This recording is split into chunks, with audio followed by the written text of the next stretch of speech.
मध्ये राहतील. बाकी सर्व पब्लिकनी चैनच्या बाहेर थांबायचं. आपल्या पालख्या आतमध्ये येतील, पालख्या आरस घालतील.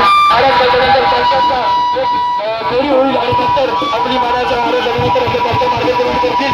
सर्वांना विनंती आहे श्रीदेव सोमेश्वर या ठिकाणी आगमन काका श्रीदेव सोमेश्वराच्या पालखीचं इथं आगमन झालेलं आहे. आपल्या देवीच्या मानाच्या 5 ढोल. सर्वांना विनंती आहे आपण जागा करून द्यायचे. ढोल कमिटीला विनंती आहे साखळी पद्धतीमध्ये काम करायचं. ढोल कमिटीला विनंती आहे साखळी पद्धतीमध्ये काम करायचं. ढोल कमिटीला विनंती आहे सर्वांनी साखळी पद्धतीमध्ये काम करायचंय. सर्वांनी साखळी तयार करायचे. श्रीदेव सोमेश्वरांची पालखी इथे आगमन झालेलं आहे.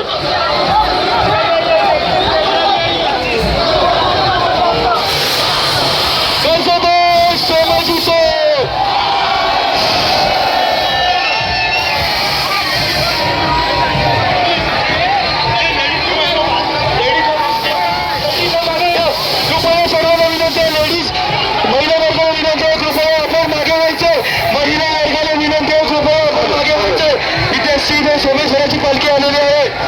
कृपया महिला वर्गाला विनंती आहे.